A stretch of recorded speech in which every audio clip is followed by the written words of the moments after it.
आज के क्लास में हम मैकेनिकल इंजीनियरिंग के पेपर को सॉल्व करेंगे। सेक्शन है इंजीनियरिंग मैथमेटिक्स और ये सवाल गेट मैकेनिकल 2024 के पेपर में पूछे गए थे। सबसे पहले मैं आपको सारे के सारे सवाल प्रोवाइड कर दूंगा ताकि आप खुद से ट्राई कर सको, फिर मेरे सॉल्यूशंस को देखना विद ट्रिक्स एंड टेक्निक्स। काफ़ी मज़ा आएगा क्योंकि अगर ट्रिक्स नहीं आता है ना तो काफ़ी टाइम लग जाता है। तो पहला सवाल आपके सामने न्यूमेरिकल मेथड से, वीडियो को पॉज कीजिए, ट्राई कीजिए, नेक्स्ट क्वेश्चन पर जाइए। अच्छा सवाल है वेक्टर इंटीग्रेशन से, वीडियो को पॉज कीजिए, ट्राई कीजिए, नेक्स्ट क्वेश्चन पर जाइए। इजी क्वेश्चन है एनालिटिकल फंक्शन से। ओके, तो ऐसे सवाल हमने प्रैक्टिस कोर्स में कहीं किए हैं तो इजी है। ये भी इजी क्वेश्चन है सोल्यूशन ऑफ सिस्टम से। ये वाला मस्त क्वेश्चन है वेक्टर कैलकुलस से, पर अगर आपको मैक्सिमम मिनिमा का कॉन्सेप्ट आता है ना तो बहुत ही ईजी है, सॉल्व करने की ज़रूरत भी नहीं है, आंसर तो दिखाई दे रहा है। नेक्स्ट क्वेश्चन अच्छा क्वेश्चन है मॉडरेट लेवल का, from vector calculus plus partial differential equation. Next question easy है आइगन वैल्यू से। नेक्स्ट क्वेश्चन ईजी है डबल इंटीग्रेशन से। अगेन ईजी क्वेश्चन है डिफरेंशियल इक्वेशन से। अगेन मॉडरेट लेवल का क्वेश्चन है रैंडम वेरिएबल से। इसी के साथ पेपर हो जाता है समाप्त और क्वेश्चन को देखते हुए यह समझ आ चुका है कि पेपर इजी टू मॉडरेट था। टफ सवाल एक भी नहीं है, ना ही कोई सब्जेक्ट या टॉपिक ऐसा था जो आउट ऑफ सिलेबस है। ओके, तो ऐसा कुछ नहीं है। अगर आपने कंसेप्चुअल क्लास किया है, प्रैक्टिस कोर्स किया है तो सारे सवाल आपसे बन जाने चाहिए थे। अब चलिए मेरी बारी, एक एक करके चीज़ों को सॉल्व करते हैं। सबसे पहला सवाल था, in order to numerically solve the ordinary differential equation for t greater than 0 with an initial condition of y of 0 is 1, the following scheme is employed. Here delta t is time step and yn is equal to this thing for n is equal to 0, 1, 2, dot, dot, dot. This numerical scheme will yield a solution with non-physical oscillations for delta t greater than h. The value of h is what? A, B, C या D. Correct answer है option D. ऐसा क्यों? क्योंकि ये कोई नया concept थोड़ी ना है। आपको याद है 2023 के PYQs, 2021 का PYQ, सभी में यही कॉन्सेप्ट था। क्या कॉन्सेप्ट था? Concept of stability. तो मैं लिखना चाहूँगा कि प्रैक्टिस कोर्स के अंदर हमने सिमिलर क्वेश्चन किया है। कौन से ईयर में? मैकेनिकल 2023 का पेपर एंड 2021 का पेपर, जहाँ पर मैंने ग्राफिकली चीज़ें भी बताई थी कि अनस्टेबल कब बनता है, स्टेबल कब बनता है, और बहुत सारी बातें मैंने वहाँ पर की थी। ठीक है, तो यहाँ पर इतनी सारी बातें नहीं करूँगा, बस कहना चाहूँगा कि फॉर स्टेबिलिटी क्या कंडीशन थी? फॉर स्टेबिलिटी कंडीशन ये थी कि mod E should be less than 1। ये ई क्या है जनाब? yn plus 1 divide by yn, इसका मॉड लेस देन 1। और याद रखना इसका एक्सपांशन कैसा होता है? ये जो वैल्यू है ना ये ग्रेटर देन -1 है और लेस देन 1 है, एक्सपांशन ऐसा होता है। चल, तो ये था पहला कंसेप्चुअल पॉइंट। अब आते हैं, हमको जो स्कीम दे रखी थी वो थी yn plus 1 minus yn divide by delta t, that is equal to half of yn plus 1 plus yn। तो आपको क्या करना है, यहाँ पर delta t right hand side में भेजो, टू लेफ्ट हैंड साइड में भेजो और फिर अरेंजमेंट सही से करो। तो यहाँ पर ये लेफ्ट हैंड साइड बन रहा है 2 times yn plus 1 minus 2 times yn, that is equal to delta t yn plus 1 plus delta t yn। ठीक है, अब इस प्लेयर को लेफ्ट हैंड साइड में, इस प्लेयर को राइट हैंड साइड में, ताकि कॉमन खेल सके। तो yn plus 1 left hand side में कॉमन आ जाएगा, यहाँ से 2, और जब ये प्लेयर लेफ्ट हैंड साइड में जाएगा तो माइनस डेल्टा टी ये ब्रैकेट के अंदर फंस जाएगा। अच्छा, राइट हैंड साइड में जब yn को कॉमन निकाला तो ये जो प्लेयर है डेल्टा टी ब्रैकेट में आएगा, और ये जब राइट हैंड साइड में जाएगा तो +2 ब्रैकेट के अंदर आएगा। यहाँ तक बात क्लियर है? अगर यहाँ तक बात क्लियर है तो चलिए आगे बढ़ते हैं और अब चीज़ों को ऐसे सॉल्व करते हैं कि yn plus 1 divide by yn किसके बराबर बना? 2 plus delta T upon 2 minus delta T. चल, तो पहला स्टेप तो आप पहुँच चुके हो। अब दूसरा स्टेप, स्टेबिलिटी का जो कंसेप्ट है यहाँ से कॉपी करना है, यहाँ पर पेस्ट करना है और कहना है क्या? तो अब हम ये कहेंगे कि अगर mod yn plus 1 upon yn is less than 1 है तो yn प्लस 1 अपॉन yn तो ये चीज़ है, तो इसका मॉड जो है वो लेस देन 1 होगा। बात क्लियर हो रही है?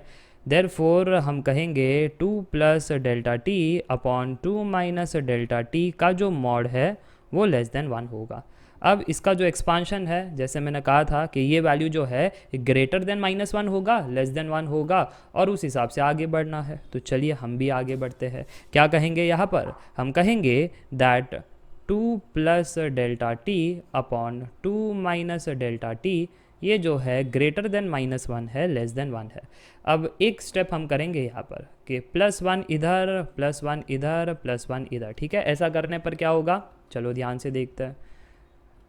अगर +1 की कहानी खेले, जैसे -1 +1, इधर भी 1 प्लस, देखो एडिशन करने पर है ना, क्रोकोडाइल अपनी साइन चेंज नहीं करता। इनइक्वालिटीज़ के कंसेप्ट अगर आपको नहीं आते हैं, एप्टीट्यूड क्लास में अच्छे से पढ़ा है, उसको देख लेना, ठीक है।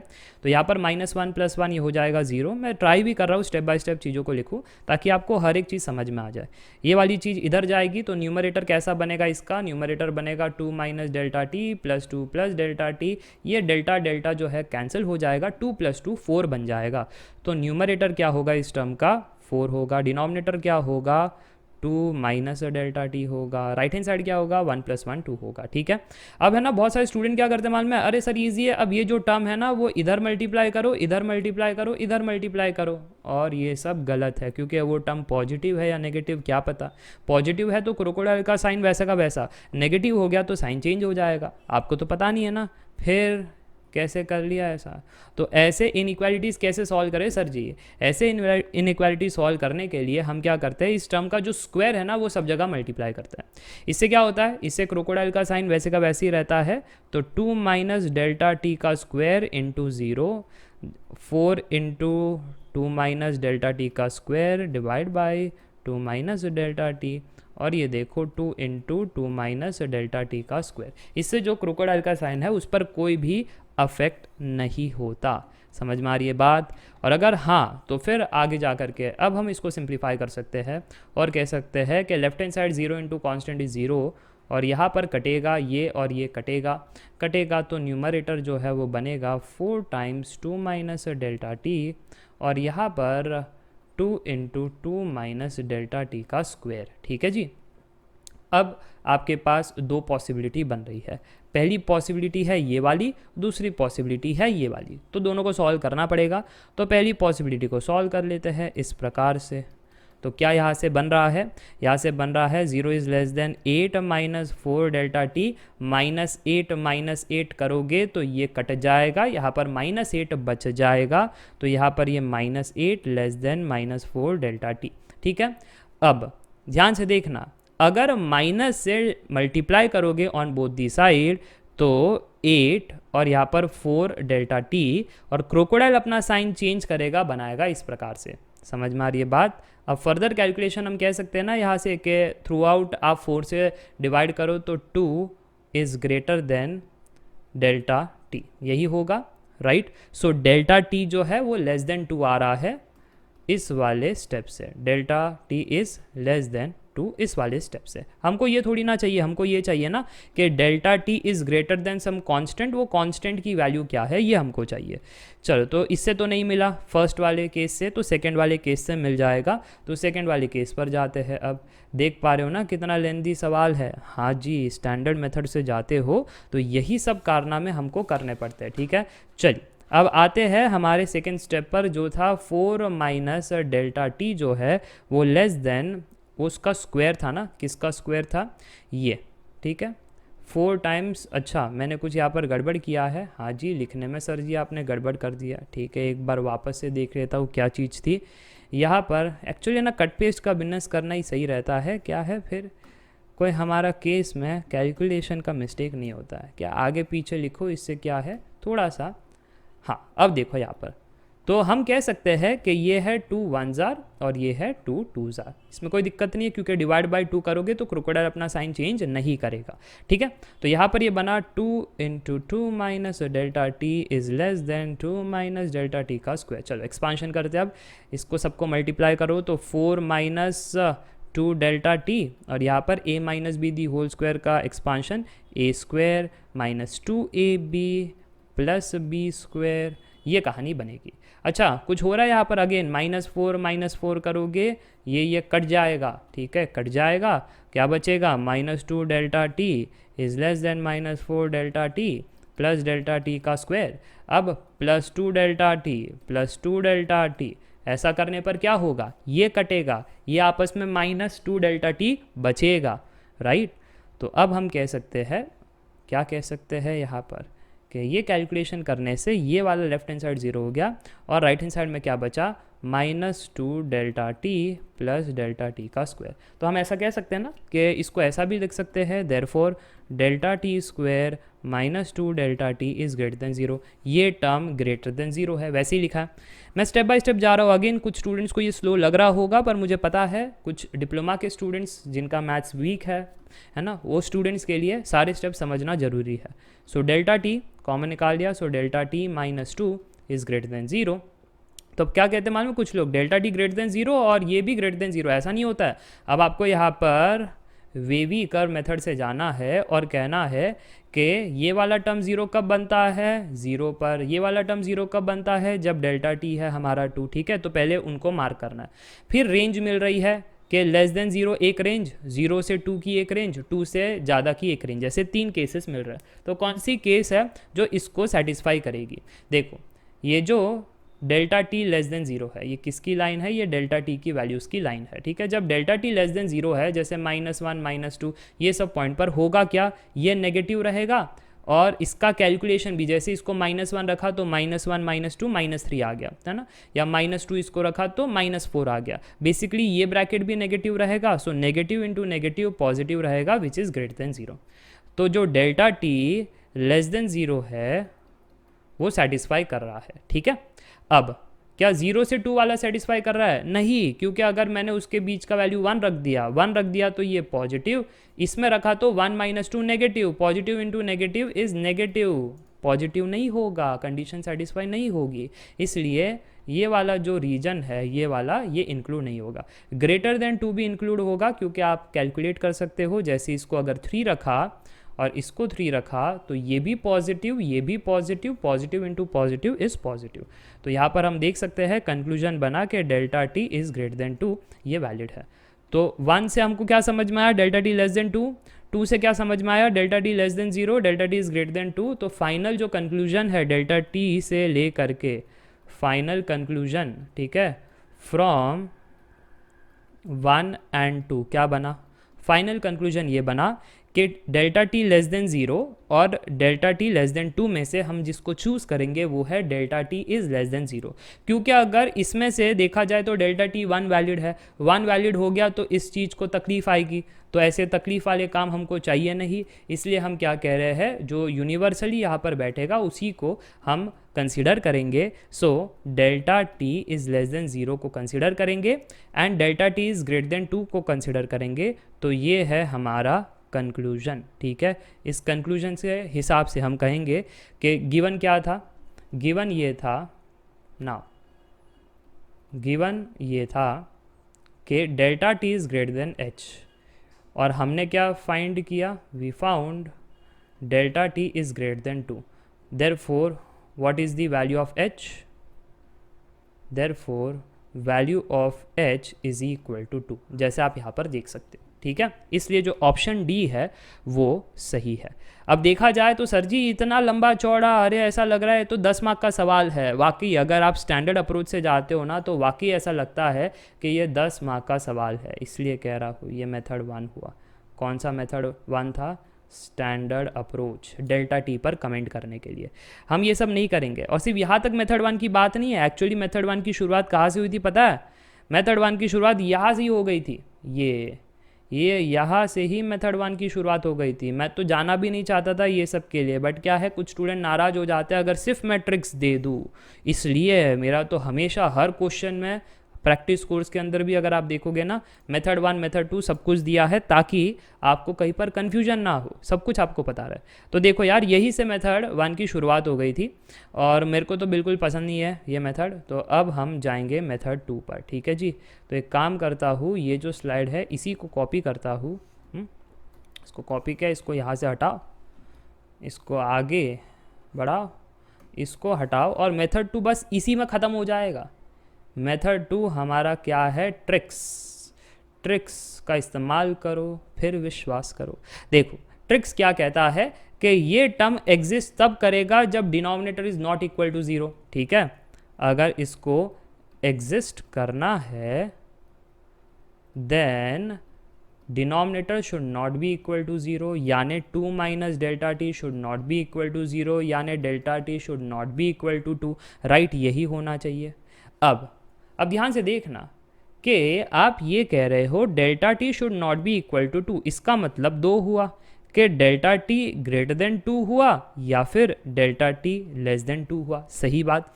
अब देखो एट द एंड हमको ये लेस से तो कोई मतलब है नहीं, ठीक है, this is not needed as per question, ये तो हमको चाहिए नहीं। चाहिए क्या था, चाहिए ग्रेटर देन की कहानी, हाँ, सो दिस इज नीडेड, ये नीडेड है, ओके। अगर ये नीडेड है तो यहाँ से समझ में आ रहा है ना, अगर हम क्वेश्चन से कंपेयर करें कि delta t is greater than h, तो आंसर मिल जाएगा that h is equal to 2। समझ में आ गई ये बात। तो बहुत ही इंपॉर्टेंट था ये डिस्कशन कि delta t not equal to 0, delta t greater than 2 या लेस देन 2 होगा। ग्रेटर देन 2 हमारे काम का है क्योंकि क्वेश्चन में delta t greater than H था, तो कंपेयर किया तो पता चल गया एच की वैल्यू 2 है। क्लियर। देखो ये इतना जल्दी पता चल गया, और यहाँ पर क्या क्या नहीं किया वो पता लगाने के लिए सबसे पहले तो वो कॉन्सेप्ट के जब वेरिएबल नीचे हो तो ये वेरिएबल का स्क्वायर से थ्रू आउट मल्टीप्लाई करना चाहिए, तब क्रोकोडाइल अपना साइन चेंज करेगा नहीं और आपको तकलीफ होगी नहीं, क्योंकि इस वेरिएबल के बारे में अंदाज़ा नहीं है कि ये पॉजिटिव वैल्यू है या नेगेटिव, राइट। तो ऐसा करके ही हम सॉल्व कर सकते हैं। ये बेसिक्स ऑफ मैथ्स है एंड मेथड 1 ने हमारी जान ले ली थी, जबकि मेथड 2 कितना प्यारा है। चलिए आगे बढ़ते हैं, क्वेश्चन नंबर 12 को देखते हैं। The value of surface integral where s is the external surface of the sphere x square plus y square plus z square is r square is dash, A B C या D. Correct answer है आपका option C, ऐसा क्यों, चलिए देखते हैं। सबसे पहले ये क्वेश्चन बहुत ही मस्त है ना, एक सैल्यूट हमारे एग्जामिनर के लिए कि कैसे उन्होंने स्केलार फॉर्म में चीज़ें दे दी। वेक्टर इंटीग्रेशन के अंदर वेक्टर की कहानी होती है बट स्केलार दे दिया, और आपसे पहचानने के लिए कहा कि अब आप मेरे को बताओ कि इसमें अगर एक्स वाई का रीजन है, एरिया है डी एक्स डी वाई, तो फिर वो जो आउटवर्ड नॉर्मल वेक्टर है वो कौन सी डायरेक्शन का हुआ, जेड का, इसकी वैल्यू क्या हुई, के कैप, राइट। तो ये जो जेड एसोसिएटेड है वो वेक्टर फॉर्म में कैसा होगा, जेड के कैप, इसलिए तो जेड के cap dot d x d y के कैप मिला करके ये स्केलार आंसर आया है z d x d y. समझ में आया। तो अगर ये बात समझ में आ गई तो यहाँ पर आपको सबसे पहले वही लिखना है कि ये जो स्केलार का फॉर्म दिया था ना z d x d y, ये एक्चुअली था क्या, ये हमारा जेड वेक्टर से आया है और ये एरिया से आया है, राइट। तो जेड जो वेक्टर से आया है वो ऐसे आया था जेड के कैप, और डी एक्स डी वाई जो एरिया है वो ऐसे आया था डी एक्स डी वाई के कैप, ताकि जब डॉट प्रोडक्ट करोगे ना दोनों में तो के कैप डॉट के कैप मॉड के कैप स्क्वायर वो 1 हो जाएगा, और जो बचेगा वो स्केलर वैल्यू ये बचेगी। अगर ये चीज़ क्लियर है तो अब आप क्या कह सकते हो, इसको जब देखा तो दिमाग में क्या आया कि ये फ्लक्स की कहानी और ये क्लोज्ड 3D फिगर, तो flux and close 3D figure ये इंडिकेशन दे रहा है कहाँ पर, यस गॉस डाइवर्जेंस पर इंडिकेशन दे रहा है। तो अब हम कहेंगे that this was the first step, second step is using the Gauss divergence theorem। हम ये कह सकते हैं कि हमारे पास double integration F bar dot D S जब होता है that is equal to triple integration del dot F bar D V. अब यहाँ पर एफ बार है क्या, कहा था ना मैंने, ये है आपका एफ बार, ठीक है। सरफेस क्या आपका, ये सरफेस है, ठीक है। जो डी एस बार है वो ये है आपका डी एस बार, ठीक है जी। चलिए तो हमको डी एस बार से तो वैसे ही कोई मतलब नहीं है, हमको क्या है अब डेल डॉट एफ बार निकालना है। तो कैलकुलेशन देख लेना, डेल डॉट एफ बार ये कहता है जो F1 कंपोनेंट है पार्शियल डिफरेंशिएट करो x के साथ, F2 को पार्शियल डिफरेंशिएट करो y के साथ, F3 को पार्शियल डिफरेंशिएट करो z के साथ, सभी को ऐड करो तो डाइवर्जेंस आ जाता है। तो F1 इसमें 0 है, F2 इसमें 0 है, F3 इसमें z है, तो z का differentiation with respect to z answer है 1, तो 0 + 0 + 1 आंसर है 1। चलिए आगे बढ़ते हैं और अब आंसर पर कमेंट करते हैं। Therefore our answer is equal to triple integration of 1 × dv, यानी ये तो वॉल्यूम हो गया सिंपली, किसका वॉल्यूम हो गया, volume of the 3D figure, जो क्या था, volume of the sphere. So volume of the sphere is 4/3 πr3, जहाँ पर r है रेडियस ऑफ द स्पीयर, ठीक है। तो ये जो आर है वो वाला आर होगा, स्मॉल आर नहीं होगा, तो मैं यहाँ पर लिख देता हूँ ये कैपिटल आर क्यूब, ये आपका आंसर है। क्लियर? तो इसलिए ऑप्शन सी सही था। तो ये क्यों एक अच्छा सवाल था, ये डिकोड करने के लिए इसमें से कि एफ बार क्या है और डी एस बार क्या है। एफ बार अगर आपको मिल गया तो गॉस डाइवर्जेंस का ये जो डाइवर्जेंस निकालना है वो ईजी हो जाता है, और नहीं अगर मिला तो फिर कैसे निकालोगे? ये डेल डॉट एफ बार कैसे निकालोगे? बाकी कुछ नहीं। अगर इसमें ही सीधा दे दिया होता ना तो मैं कहता सुपर इजी क्वेश्चन, इसमें दिया इसलिए मैंने इसको थोड़ा सा लेवल अप कह दिया। अब क्वेश्चन नंबर 13 बहुत ही इजी है, चलिए फटाफट बनाते हैं। Let f of z be an analytic function where z is a complex number, real part cos hyperbolic x cos y दिया गया है, and imaginary part of f of z is 0 for y equal to 0, then f of z is what, ये पूछा गया है। चलो ठीक है, ऑप्शन डी इसका करेक्ट है। ऐसा क्यों? चलिए देखते हैं। सबसे पहले जो गिवन पार्ट है उसको मैं लिखूंगा। उन्होंने कहा है एफ ऑफ जेड कैसा है, एनालिटिक है। ये construction of f of z का टॉपिक है, ठीक है। जेड हमारा कॉम्प्लेक्स नंबर है एक्स प्लस आई वाई, फिर रियल पार्ट जो है वो दिया गया है cos hyperbolic x cos y, ठीक है। और यहाँ पर एफ ऑफ जेड हमें कंस्ट्रक्ट करना है जिसमें imaginary part is 0 for y equal to 0, इस चीज़ का ध्यान रखना है। ओके, अदरवाइज वो नहीं है 0।